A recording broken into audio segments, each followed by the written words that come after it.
छोटे बेटा बहू कई दिनों से मुझे दिल्ली आने को कह रहे थे, लेकिन इनके जाने के बाद मेरी सहेलियों ने मुझे बताया था कि गांव का घर तेरा अपना है, इसे छोड़कर मत जाना।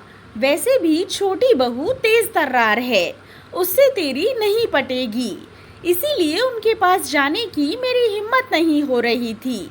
ऐसा नहीं था कि यहाँ गांव में बड़े बेटा बहू मुझे बहुत प्यार से रखते थे। वास्तव में बड़ी बहू तो कभी सीधे मुंह बात भी नहीं करती थी और घर में उसके अलावा मेरा काम करने वाला कोई और ना होने की वजह से मजबूरन मुंह फुलाकर ही वो मेरा काम करती। फिर मैं भी सोचती कि चाहे मुंह फुलाकर ही सही, मेरा काम तो कर ही देती है ना, उतना ही काफ़ी है।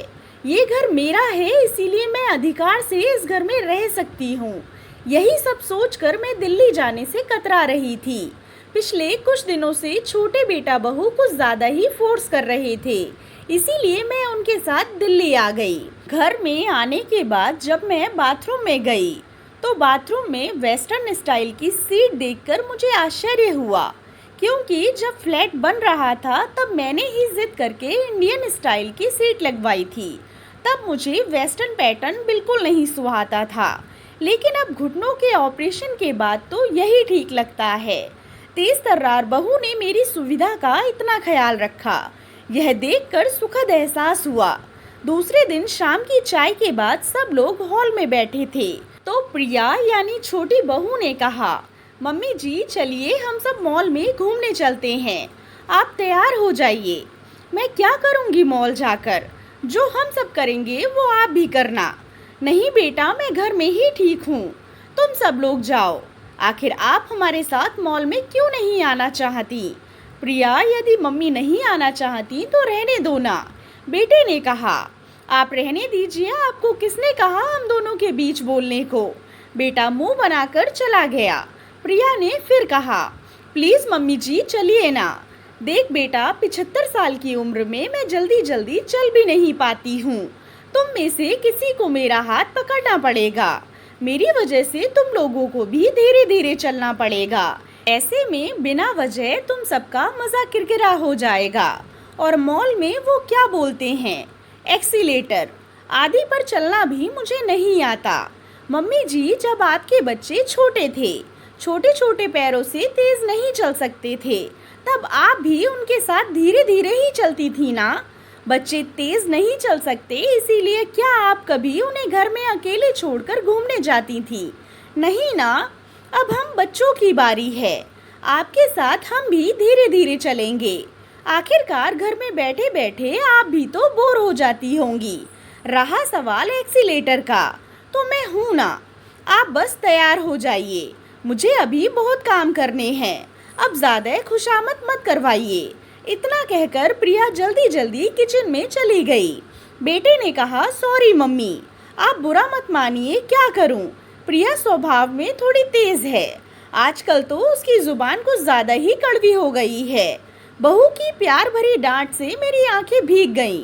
मैंने कहा, बेटा मीठा बोलने वाले तो बहुत देखे हैं, लेकिन प्रिया के तेज स्वभाव में भी एक अपनापन है। मैं सालों से इसी अपनेपन के लिए तरस रही थी। चल अब जाकर तू भी तैयार हो जा, नहीं तो तुझे भी डांट खानी पड़ेगी। मॉल में जाने पर मैंने देखा कि ग्राउंड फ्लोर पर तो ज़्यादा कुछ है ही नहीं, ऊपर जाना पड़ेगा। बहू रानी जिद करके मुझे मॉल में ले तो आई, लेकिन अब मैं एक्सीलेटर से ऊपर कैसे जाऊंगी? सब मुझे देखकर हंसेंगे। ये सब सोच सोचकर मैं परेशान हो रही थी। इतने में प्रिया बोली, मम्मी जी हम यहाँ 5 मिनट एक्सीलेटर के पास खड़े रहते हैं, आप आते जाते लोगों को ध्यान से देखिए, वे कैसे पहली सीढ़ी पर पैर रखते हैं और कैसे बिंदास होकर एक्सीलेटर पर चलते हैं, जैसे कि घर की सीढ़ियाँ चढ़ रहे हों। सब अच्छे से देखिए ताकि आपकी घबराहट कम हो जाए। मैं आने जाने वालों को अच्छे से देखने लगी, मुझे किसी के भी चेहरे पर थोड़ा सा भी डर नहीं दिखा। यह सब देखकर मेरा डर भी कुछ कम हुआ।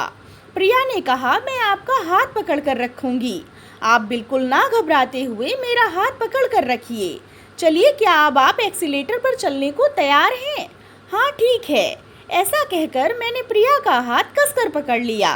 उस वक्त मुझे ऐसा लगा जैसे मैं एक बच्ची हूँ और वो मेरी माँ, जो अपने बच्चे का हाथ पकड़कर उसे एक्सीलेटर पर चलना सिखा रही है। जैसे ही हमने पहली सीढ़ी पर पैर रखा, मेरा बैलेंस थोड़ा सा बिगड़ा, लेकिन प्रिया का हाथ पकड़े हुए होने से मैं जल्दी ही संभल गई। मैं कुछ सोचती उसके पहले ही हम लोग ऊपर पहुंच गए। जब भी मैं पिक्चरों में एक्सीलेटर देखती तब हमेशा सोचती थी कि काश क्या मैं भी कभी ऐसी सीढ़ियों पर चढ़ पाऊंगी। मुझ बुढ़िया को कौन ले जाएगा मॉल आदि में, मेरे साथ धीरे धीरे कौन चलेगा आदि। आज मेरी तेज तर्रार बहू ने मेरा सपना पूरा कर दिया। मैं मन ही मन ईश्वर से प्रार्थना करने लगी कि काश ऐसी तेज तर्रार बहू ईश्वर सबको दे। उम्मीद करती हूँ आपको कहानी पसंद आई होगी। कहानी पसंद आई हो तो कहानी को लाइक एंड शेयर करें। कहानी के बारे में कमेंट कर अपनी राय ज़रूर दें। अगर चैनल पर नए हो तो चैनल को सब्सक्राइब करें। कहानी सुनने के लिए आप लोगों का बहुत बहुत धन्यवाद।